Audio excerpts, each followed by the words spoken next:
A ereção peniana é um processo neurovascular complexo que sofre influência de diversos fatores psicológicos e orgânicos.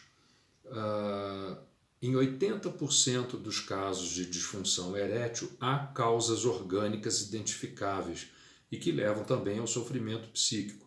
A prevalência de disfunção erétil na população masculina varia de acordo com a idade. Em pessoas abaixo de 40 anos, chega a 10%, com a idade entre 40 e 50 anos, chega a 30% das pessoas, com idade entre 60 e 70 anos, alcança 40% das pessoas, e nos homens com idade acima de 70 anos, passa de 50% os casos de disfunção erétil.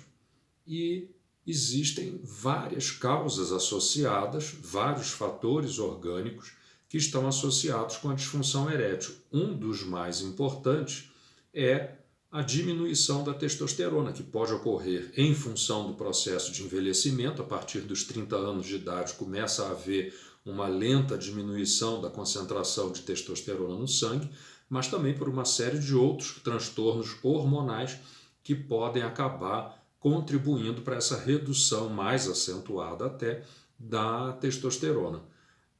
De modo geral, os níveis de testosterona que estão associados com o desenvolvimento da disfunção erétil estão abaixo de 230 nanogramas por decilitro, sendo que o mínimo considerado normal para homens adultos é de 350 nanogramas por decilitro, embora diversas pesquisas mais recentes tenham mostrado que a concentração de testosterona mais saudável para o organismo masculino é acima de 500 nanogramas por decilitro para pessoas que são na faixa de adulto jovem e um pouco menos do que isso para os idosos.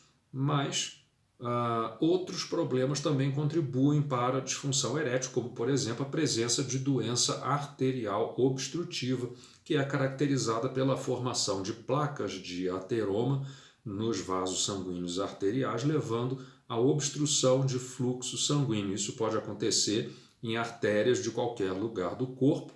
Quando ocorre no coração, está associado à cardiopatia isquêmica, mas também pode ocorrer no cérebro, em qualquer outro local do corpo, inclusive obstrução de artérias que levam sangue para o pênis, que são responsáveis pela ereção. Então, existem outros fatores também, como o tabagismo, que acelera inclusive esse processo de formação das placas de ateroma, o colesterol elevado, e basta uma pequena elevação do colesterol dito ruim, que é o LDL, em níveis acima de 115 miligramas por decilitro, isso já é capaz de aumentar o risco de disfunção erétil.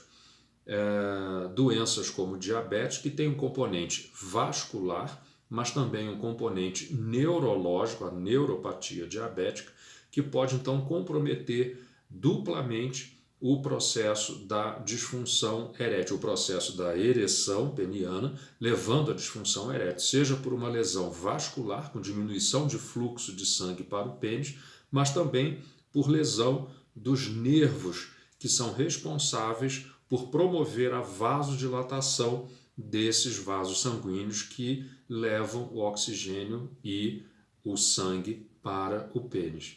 A obesidade também é um fator que está associado. De modo geral, a obesidade tem um componente duplo. Primeiro, porque no organismo masculino é o tecido gorduroso que vai pegar a testosterona e transformar em hormônio feminino estradiol. Então, quanto maior é o tecido adiposo no organismo masculino, maior é a conversão da testosterona, hormônio masculino, em hormônio feminino. Então, existe uma tendência de homens obesos terem uma testosterona mais baixa.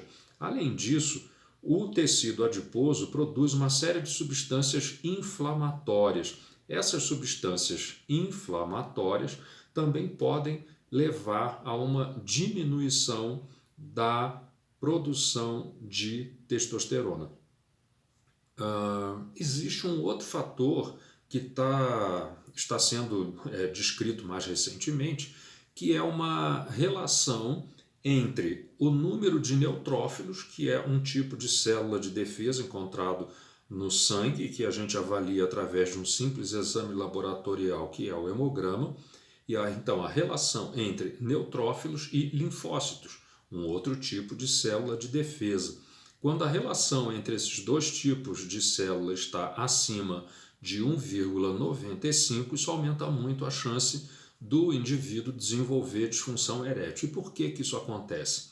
Os neutrófilos são células de defesa que fazem parte de uma fase da resposta imunológica que é chamada de resposta imune inespecífica, que não inclui a produção de anticorpos contra determinados antígenos. Essa resposta imune inespecífica participa dessa resposta esse tipo de célula que são os neutrófilos. Os linfócitos participam de uma outra fase da resposta imunológica, que é a específica, que reconhece antígenos em determinados micróbios invasores, por exemplo.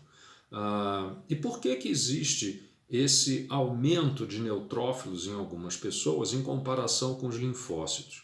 Justamente um dos possíveis fatores é a presença de uma quantidade maior de tecido adiposo, que leva à produção de substâncias inflamatórias. As substâncias inflamatórias levam à ativação e proliferação desses neutrófilos, que não estão envolvidos numa resposta imunológica baseada no reconhecimento de antígenos, que é o caso dos linfócitos. Então, a obesidade, muito provavelmente, está relacionada com essa alteração de uma ativação maior de uma resposta imunológica mais primária, que é uma resposta inflamatória. E por isso, então, esse aumento da proporção de neutrófilos em comparação com os linfócitos está relacionado com o desenvolvimento de disfunção erétil.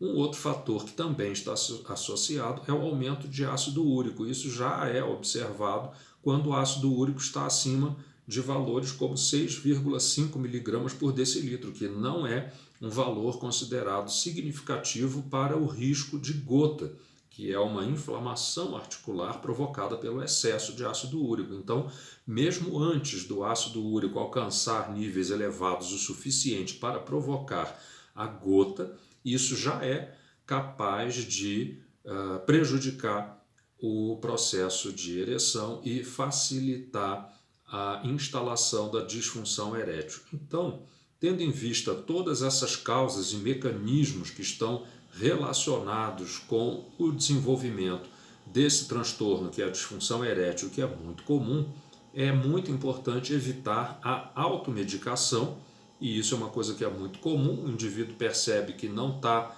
com o desempenho sexual de acordo com a sua expectativa, eventualmente nem tem disfunção erétil, mas ele corre para a farmácia e compra um dos muitos medicamentos que existem hoje em dia para melhorar o desempenho sexual masculino. E não fazem uma avaliação de possíveis causas que podem estar levando ao desenvolvimento desse transtorno. Às vezes, até mesmo os médicos não avaliam de uma maneira um pouco mais abrangente as possíveis causas da disfunção erétil, e aí se perde a oportunidade de diagnosticar uma série de outros problemas e tratá-los antes que ocorra o agravamento do problema da disfunção erétil, que pode acabar se tornando irreversível, mas também antes que apareçam complicações das outras doenças, das outras comorbidades que na verdade estão sendo a causa da disfunção erétil. Para aqueles que tiveram interesse em acompanhar até aqui, muito obrigado.